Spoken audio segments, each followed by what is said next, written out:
আসসালামু আলাইকুম। দর্পণে স্বাগতম। আমি মোহাম্মদ নাইমুল হাসান। আজ আপনাদের সাথে অতি গুরুত্বপূর্ণ একটি বিষয় শেয়ার করব। বিষয়টি হলো মাইক্রোসফট এক্সেল ব্যবহার করে কিভাবে অতি সহজেই একটি স্যালারি শিট তৈরি করতে হয়। স্যালারি শিট তৈরি করার পূর্বে চলুন জেনে নেই স্যালারি বা বেতন কি। প্রতিষ্ঠান পরিচালনা, ব্যবস্থাপনা ও সমমানের কাজের জন্য অফিসে কর্তব্যরত কর্মকর্তা ও কর্মচারীদেরকে কাজের অথবা মানসিক পরিশ্রমের বিনিময়ে নিয়োগকর্তা কর্তৃক নির্দিষ্ট সময়ান্তে প্রদত্ত পারিশ্রমিককে বেতন বলা হয়। বেতন সাধারণত মাসিক ভিত্তিতে প্রদান করা হয়। এ পর্যায়ে আমরা বেতনের উপাদান সম্পর্কে জানব। বেতনের সাধারণত তিনটি অংশ বা উপাদান থাকে, যেমন মোট বেতন হতে কর্তন ও নিট বেতন। মোট বেতনের অন্তর্ভুক্ত হল মূল বেতন, ওভারটাইম বেতন, মহার্ঘ ভাতা, চিকিৎসা ভাতা, বোনাস বেতন এবং বাড়ি ভাড়া।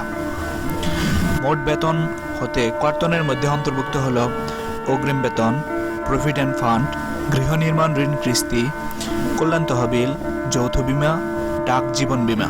মোট বেতন হতে বিভিন্ন কর্তনাদি বাদ দিয়ে নিট বেতন নির্ণয় করা হয়, অতঃপর তা নগদ বা চেকের মাধ্যমে পরিশোধ করা হয়। তাহলে চলুন মাইক্রোসফট এক্সেল 2013 ব্যবহার করে একটি স্যালারি শিট তৈরি করি। প্রথমে মাইক্রোসফট এক্সেল প্রোগ্রামটি চালু করে একটি ব্ল্যাঙ্ক ডকুমেন্ট ক্রিয়েট করুন। নিজের ইচ্ছে মতো নাম, পদবি, মূল বেতন বা বেসিক এই তথ্যগুলো লিখুন। হাউস রেন্ট মূল বেতনের 50% হওয়ায় D2 ঘরে লিখুন ইকুয়াল C2 ইন্টু 50% এবং এন্টার প্রেস করুন। এবার কপি করুন।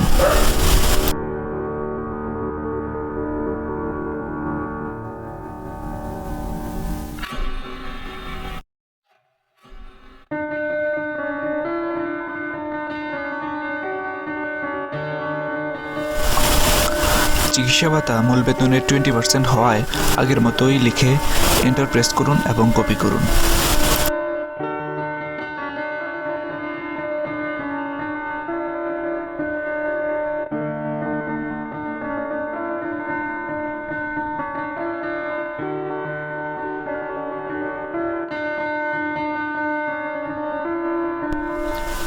কনভেন্সেস মূল বেতনের 15%, সেহেতু F2 এর ঘরে লিখুন equal C2 into 50%, enter press করুন এবং কপি করুন।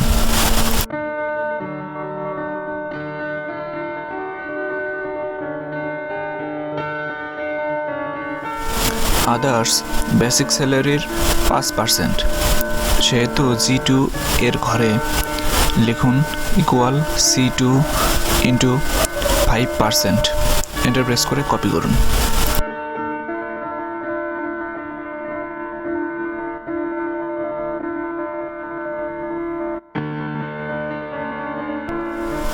এখন H2 সেলে D থেকে G পর্যন্ত সেলগুলোর যোগফল নির্ণয় করুন।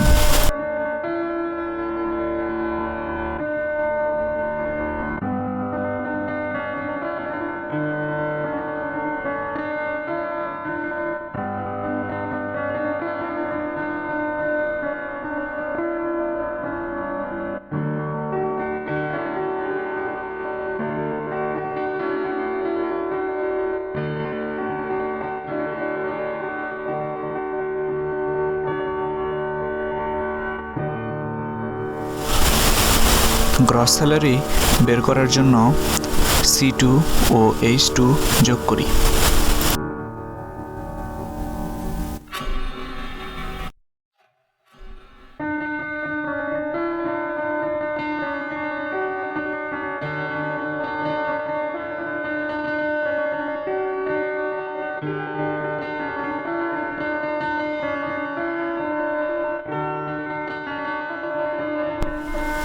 ইনকাম ট্যাক্স বের করার জন্য J2 সেলে ইকুয়াল ইফ C2 অর্থাৎ মূল বেতন থেকে 3000 টাকা বা এর নিচে, এর জন্য 0%,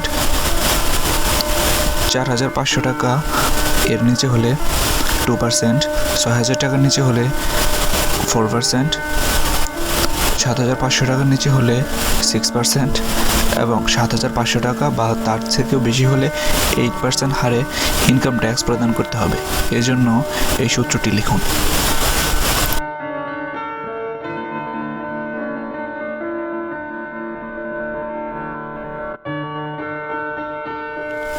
প্রভিডেন্ট ফান্ড মূল বেতনের 10%।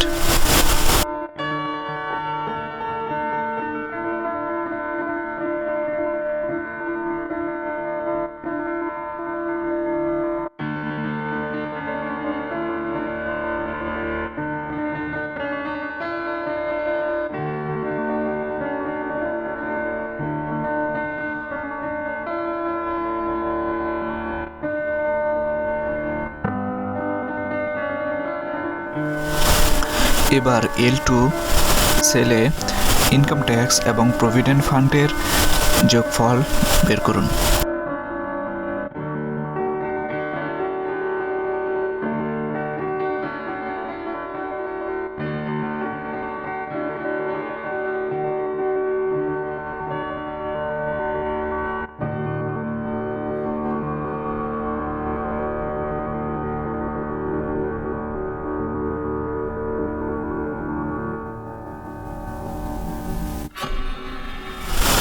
এই পর্যায়ে নেট স্যালারি বের করার জন্য গ্রস স্যালারি অর্থাৎ I2 থেকে ইনকাম ট্যাক্স ও প্রভিডেন্ট ফান্ডের যোগফল অর্থাৎ L2 বাদ দিন।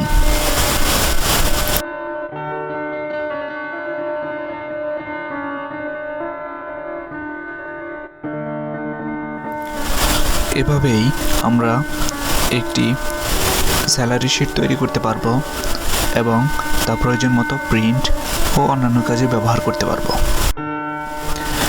আরও টিপস ও টিউটোরিয়াল পেতে অবশ্যই সাবস্ক্রাইব করুন এবং শেয়ার করুন।